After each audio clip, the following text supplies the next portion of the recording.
Hi everyone, I'm Toni. I'm a Katonah Yoga teacher based in Berlin, teaching at Original Feeling Studio. We prepared some classes for hejhej's new YouTube channel, and we also have some music prepared, which you will find in the description box below. But usually in this practice we don't use music because you will notice that us teachers talk a lot. But if you still want to have something in the background, feel free to use it and enjoy it.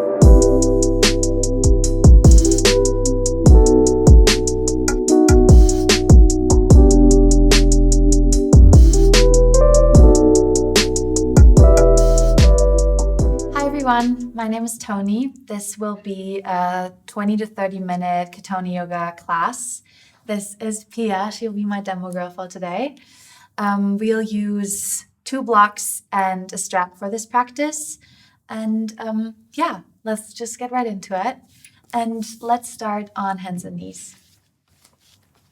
So find your tabletop, and I always say this, if you have a yoga practice, you've probably done a cat-cow or tabletop 100 million times, but instead of doing it in a way that is familiar to you and feels natural, you want to make it a little more formal, because in Katonah we like to play with personal measure, and in order to find it, we use a block, so that you're not going by your feelings, you go by a right angle, which you'll find by virtue of using a block behind your wrist joint, so that she has now her shoulder over her wrist and then also her hip on top of her knee. So I see that Pia needs to bring her knee a little further forward.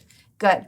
Nice. So that you get to see she has a really nice frame now that's underpinning her form. Good. And then you can turn your middle fingers in towards one another and have them touch, because this will give her shoulder width distance in her wrist joint. And then point the tops of your feet into the floor, really nice, so that now she's organized on the central line from the crown of your head, down the throat, down the torso, up through a perineum. Beautiful.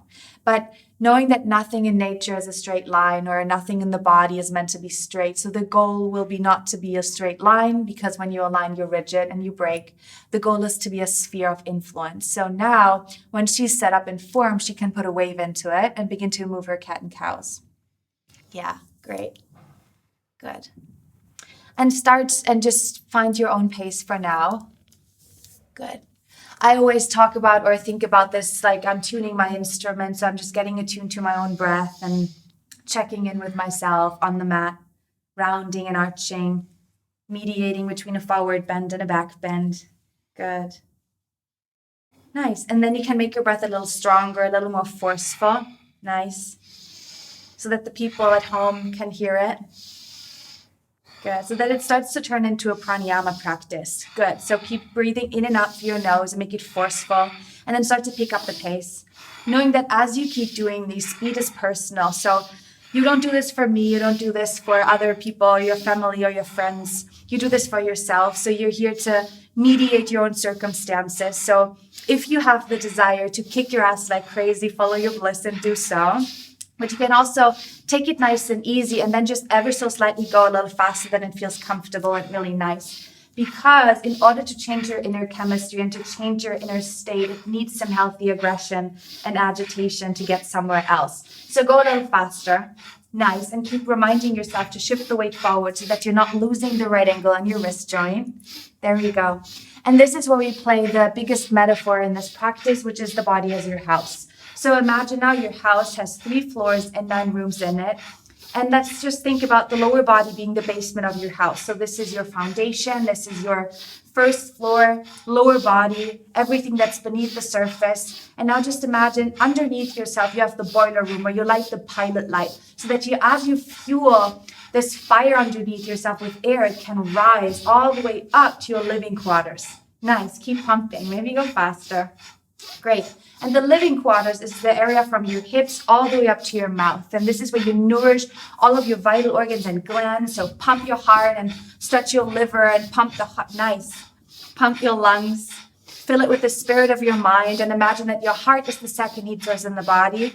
This is where you have your kitchen. This is where you sit together with your friends and your loved ones. Cook something delicious. Keep pumping. Nice. Sorry, girl. Good. And then keep going even further up. Nice. And then let the heat rise to your 3rd floor. So pick up the pace again. Just a couple more. Nice. And then fire up your imagination. So think your third floor is your head, it's your mind. So this is where you have a great idea or a toasty thought. Nice, something that makes you smile or something you're looking forward to. Maybe it's the end of these cat-cows, but find something. Good, and now do 20 more. And then imagine you have a little window on the baby soft spot of your head where anything that got a little too hot by now, and I know there will be something, can shoot out of the crown of your head like you're popping a massive cork. And whenever you're done, you slow it down. Now you can stop. Good job. Good. And then just do a couple of slow ones. Move it down. Good. And then when you're back in your tabletop, you flip your wrists around the wrong way. Not the wrong way, just the side you that might feel a little unfamiliar. Great. And then make sure that your wrists are parallel to the front of your mat. And if you're not sure if that is still a right angle, you can use these really nice blocks and check again so that your shoulders again on top of your wrist joint, and then you have a little bend in your elbow. Good. And then keep lengthening the crown of your head forward and rotate the outer armpits towards your heart, which will give you more periphery across your collarbones. And then start to spin your hips in a big circle. So move your pelvis around. Nice. Good. Yeah, if you're an elbow locker, I'm an elbow locker too. You want to make sure that you're not bending or that you're not measuring the right angle from the lock of your elbow. So you want to bend it slightly and maybe scoot it back even so that you're really enjoying space. Good. And then keep spinning your hips clockwise to the right, like you're stirring a soup or some pancake batter. So mix it all around, all the ingredients. Great. Knowing that the right side is also the spin of time. So it's like you're sitting on a big clock face and you're traveling from 12 o'clock in front of you to 3 o'clock on the right side of you, 6 o'clock is behind you. And on the left side, you have 9 o'clock. Good. It's the universal spin because the universe spins clockwise, going with the flow, with the spin of time. And we all have the same amount of it. And as we're spinning in time, keep looking forward so that you have something to look forward to in time. Yeah, great. Okay, pause. And now bring your hands into two fists. So punch them together. Nice, as if you're giving a fist bump to yourself. And the back of your hand is on the floor. Get really, really punchy. Straighten the arms. Good. Shoulder is still over your wrist. And now spin your hips to the left. So go counterclockwise. Yes. Good. This one is really hard. It's not a crowd pleaser, but just fight for it. It's kind of impossible to punch the fists together and straighten the arms at the same time, but that's the good fight you need to fight here. And as you spin your hips around, keep looking forward. Yes. And this is going to the left. The left is personal. It's the side where the heart is. It's going against the grain, against the spin of time, counterclockwise. Nice. And this is also a great opportunity to think about personal time management. So how you spend the 24 hours in the day. How do you spend 60 minutes in an hour? Because as we still have the same amount of time, there's many ways how to spend time. There's many ways how to waste time. And you want to know that you have tools in your toolbox that give you joy. Knowing how to speed up on time if you hate something, if you want something to be over with, and knowing how to slow down on time if you want something to last forever. Maybe not this one. Okay, bring your hands forward. Really nice. Good.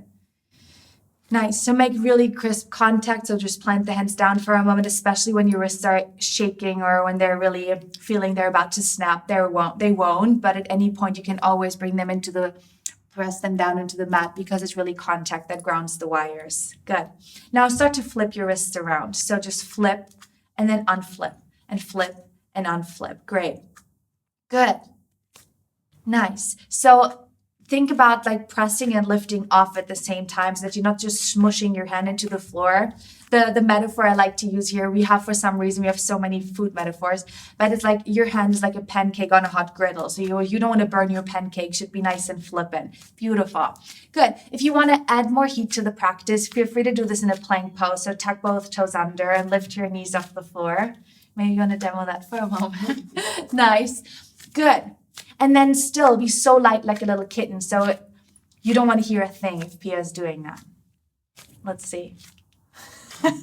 Nice. And then keep lengthening the crown of your head forward. Nice. And be so stable in your lower body that if I would put a block on your butt, it would stay where it is. Good. Try to keep flipping from the shoulder joint because this will give you more levity in your hands. Next time your hands are pointing forward, move it into a dog. Oh, thank God. Huh? Good. Nice.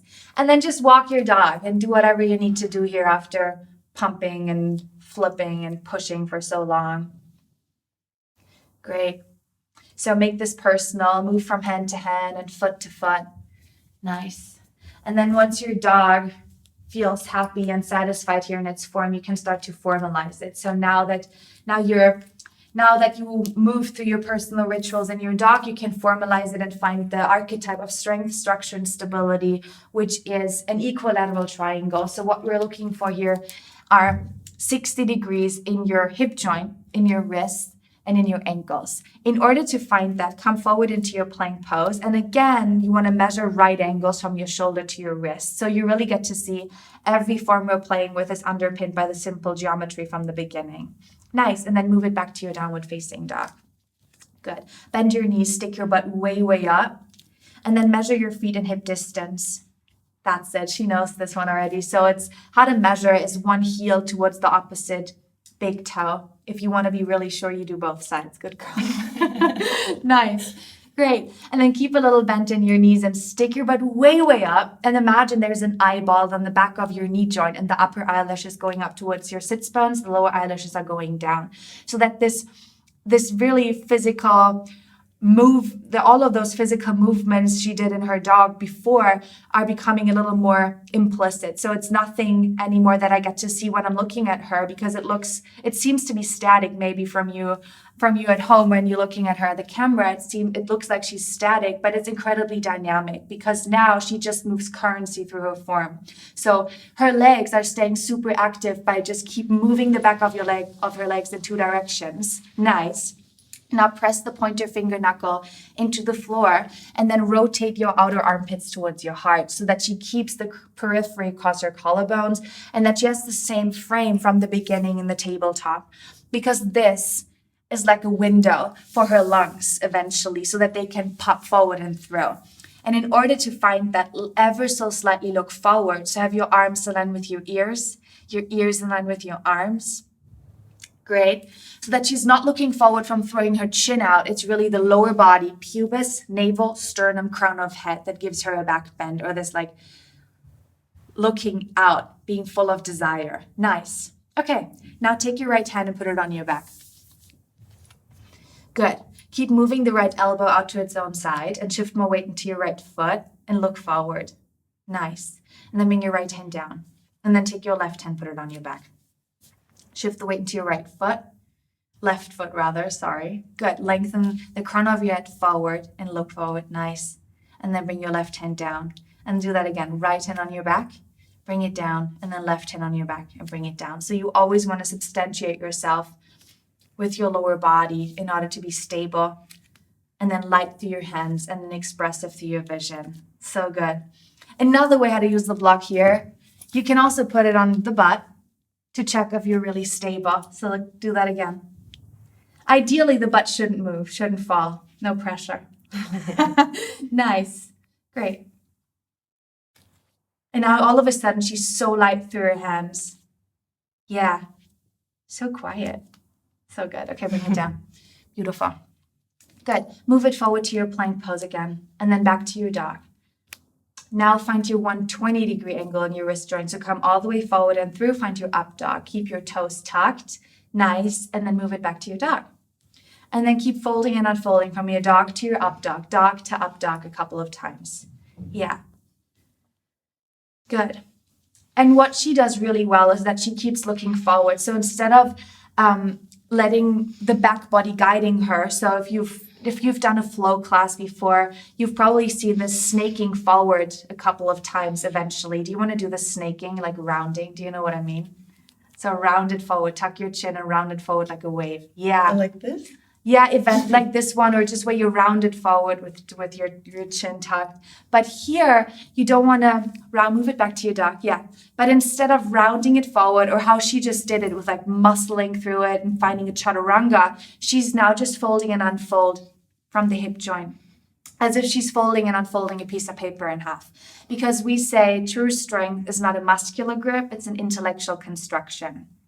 Nice. So we're just moving joint space. And then another thing is, because Pia has a lot of range, I will give her a boundary with those blocks so that she's not going so deep. I'm not letting her. So come forward, find your up dog again. Yeah, and then I will adjust it so that you have a back. Nice. Good, because then she can lighten up and find a back bend. And then move it back to your dog. Good, let's do this like 3 more times. Also here, if you want to pump it and you have too much energy today, you can just press pause and do this 100 times and make this your cardio of the day. Who knows? Yeah. Maybe not. Good. Nice. And then pause in your up dog.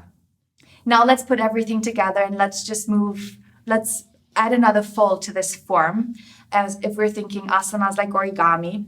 So now flip your wrists around. So she's in an upward facing dog. Now she measures her wrist in a right angle. Good. And then she can do her flip push-up. So bend your elbows and come down to the floor. And then come back up. And then come back down. And then up and down and up and up. And this still looks so crazy to me when I look at it. It looks so cool. But you are designed to bend your elbow like this. So it's not muscle. You don't need to have like a big biceps to do that. It's really just folding in joint space. So if she had her arms too far forward, she would never be able to do that. Do you want to do that for a moment? Just bring your hands like way, way forward and try to bend your elbow. No way. Nope. So yeah, let's do this a couple times. And then if you have a friend at home or your partner, whatever, you can ask them to sit on your heels, because then it's like an anchor. So I'm squatting on her heels, slightly pulling her back and holding her thighs so that then it makes it a lot easier, huh? Yes. Yeah. And then she can do this for another 20 minutes. Right? We won't. Let's do a couple more, like 3 or so. And then unsqueeze your butt. Yeah. There you go. Good. And then unflip, move it back to your dog. Good girl. Nice. Check your measure in your dog. So if you're not sure, come forward to your plank just to be nice, just to be very accurate today. Yeah, and then move it back. And then we'll just give her a little release through her back because she's been working so hard. Good. Nice. And then walk your feet to your hands and your hands to your feet. Let's meet in a hang. Measure your feet in hip distance. So you already know how to measure with the foot with the heel to the opposite foot. She also knows another trick with 2 fists in the center of the arch of her foot. Nice. Good. And then hold opposite elbows, hang over. Nice. And then find your belly resting on your thighs. Maybe your knees into your armpits even. And you really can see on her, it's so beautiful. She's totally folded in half from the hips.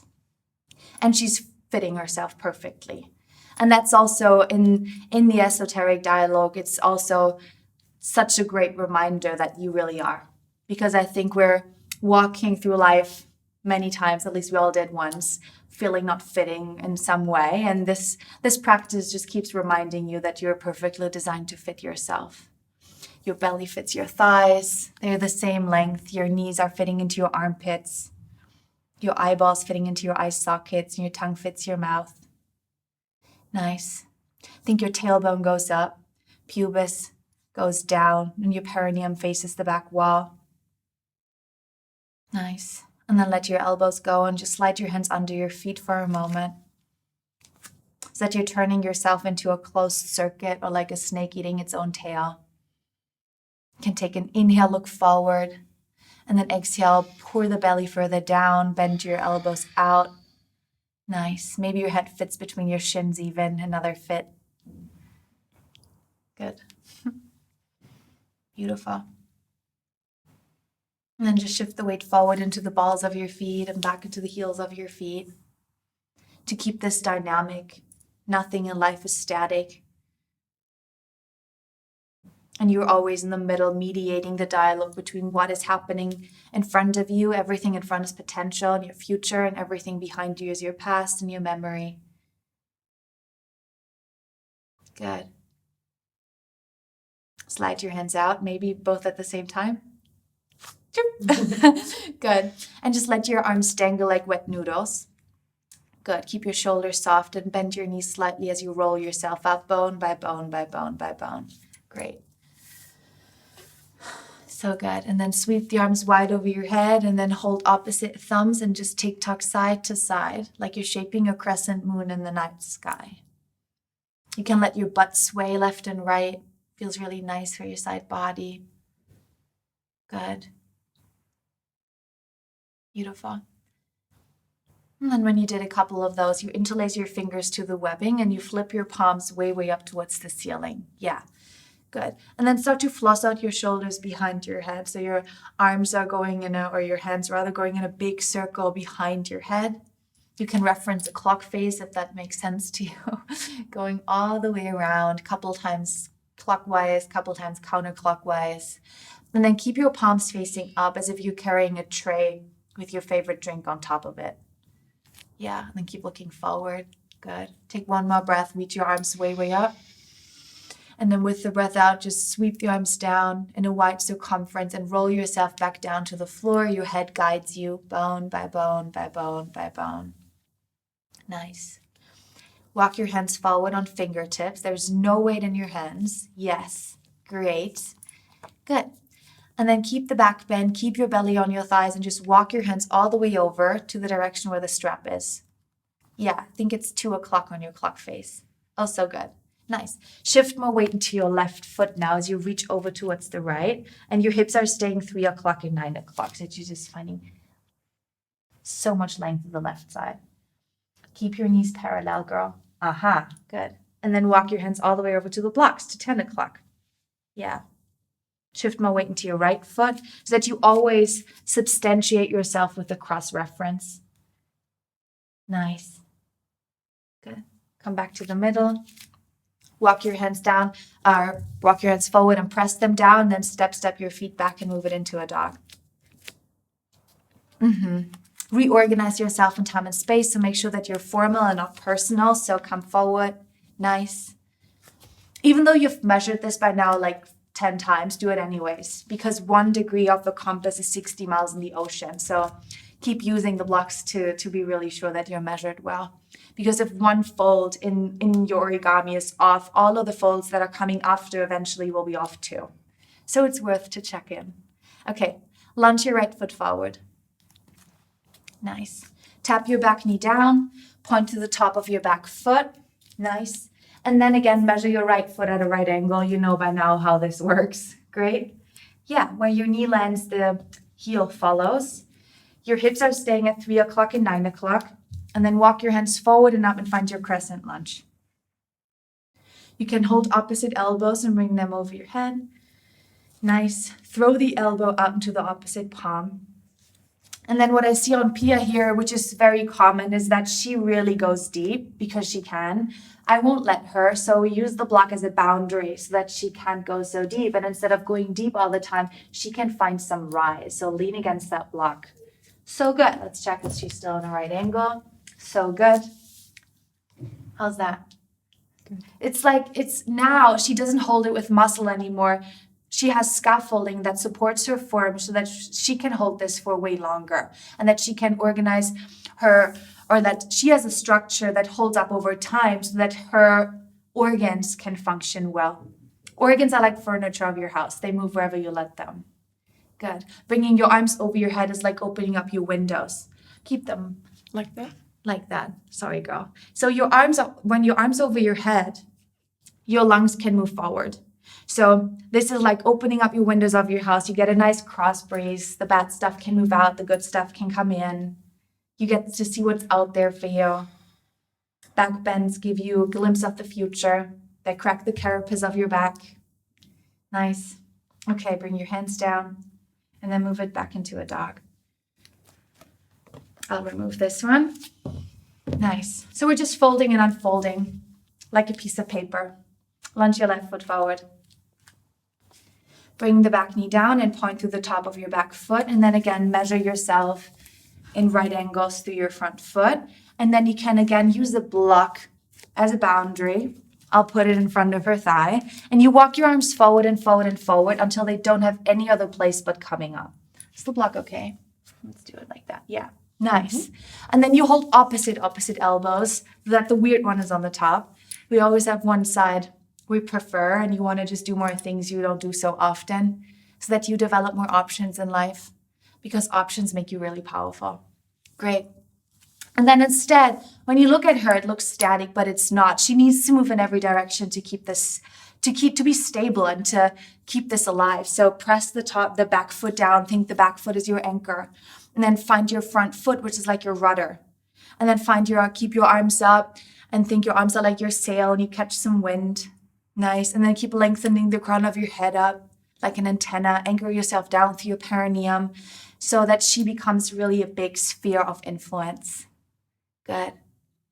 And she has to do this over and over and over again. Nice. And then bring your hands down, move it back to a dog. Boom. Good girl. Nice. Great. Maybe one more up dog. Yeah, just feels nice after folding or being in this pose for quite a while. Good. And then bring your knees down to the floor. And let's move through an active back bend, which is a camel pose. So how we start in this one is come to a little seat. So it looks like a child's pose, but there's a little more intention behind it in a way. So your knees are about 1 fist or 2 fists apart. Yeah. And then your butt is nestled between your heels. You're super round, so it's like a little seat, and your knees are almost fitting into your eye sockets, and you're cupping your heels with your hands. Good. The first thing you do is you look forward. So as you unfold, it might be a little tight, but keep coming forward and up like you're tracing a laser pointer, and keep holding onto your heels the whole time. And then when you have it, when you can push your hands into your heels, send the pubis forward, and then you drop your head and you look back. Can you stay there for another 10 seconds? Good. So what you get to see now, that she is a big sphere and she got to see all the way around herself, but in the negative space of her form, she has a frame. So the same angles we've been referencing throughout the whole class. As she comes down, which is the tricky part, stick your butt out. Don't tuck your chin. Stick it out, and come forward and fold yourself in half from your belly to your thighs, and then round yourself back into a seat. So beautiful. Let's do that again. Look forward. Again, think you're tracing a laser pointer. That was really helpful when I learned it. So keep looking forward, up and over yourself, and send your pubis, navel, sternum forward. And you have a frame. Beautiful. And as you come down, you fold your hips in half again. So it's always the same movement in the end. It's your hip joint that folds and unfolds. And you keep looking forward until you're back on the floor again. Let's do one more. Come forward and up and forward and up. The first ones are always weird, and after the third one, you find the fluency in it. And it's like lubricating an old door. The first ones are just weird and aching, but then it starts to feel really nice. Good. And it gets easier. Beautiful. And then you can stay there for a moment. Good girl. Nice. Beautiful. All right, round yourself back up. Obviously, at any point, you can press pause and stay in this one longer, or if you want to do another 20 of those, follow your bliss. But let's just move on. So just straighten your legs forward. And let's move it into a supported back bend here. So maybe scoot a little further forward on the mat and lay down on your back. So we'll move it into a supported bridge. For this one, we like to use the strap because it's a really great way to give yourself a boundary and that your knees are not splaying out. So the first thing you want to do is bend your knees and elevate your pelvis so that I put the block on highest height next to each other under her sacrum. So it's not under your fleshy part of your butt or also not on your lower back. It's really this bone that's sticking out, and it should feel really nice. If it doesn't, adjust your block. Okay. So now, elevate your feet. I'll scoot them in here. So now we can make it about hip distance so that she's not splaying out. And then walk your feet forward a little bit. but only as far as you keep the contact of the soles of the feet on the floor. And then bring your arms over your head and hold opposite elbows. Beautiful. Nice. And again, if you have a friend at home, you can ask them to press your pelvis down in the block. It feels really nice. Good. And then you can just let the settlement settle and close your eyes. Connect your hearing to your breathing. And your tasting to your mouth.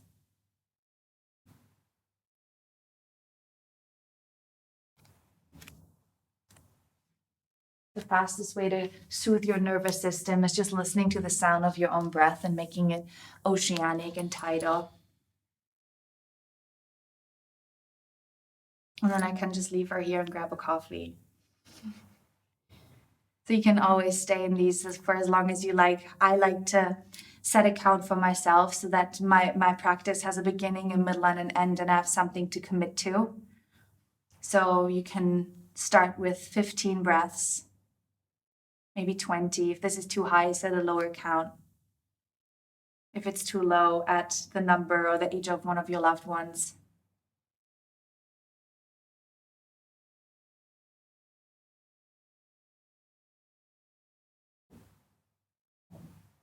And then slow down the inhales and the exhales. You can have the image of fire that rises up your back body. And the exhale pours down the front body like rain.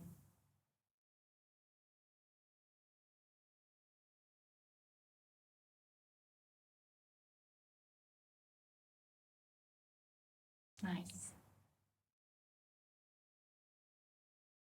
So I'll let her in it for a little bit longer. She did so well. Again, if you want to stay in it longer, just press pause and keep it going. If you want to come out of it, you just remove the blocks from underneath you. So you walk your feet in and elevate your hips and move them to the sides. And then you can remove the strap as well. And then take a moment in Shavasana if you want to.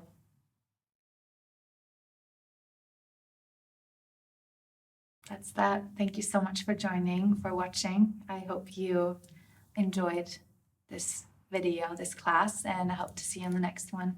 Thanks so much.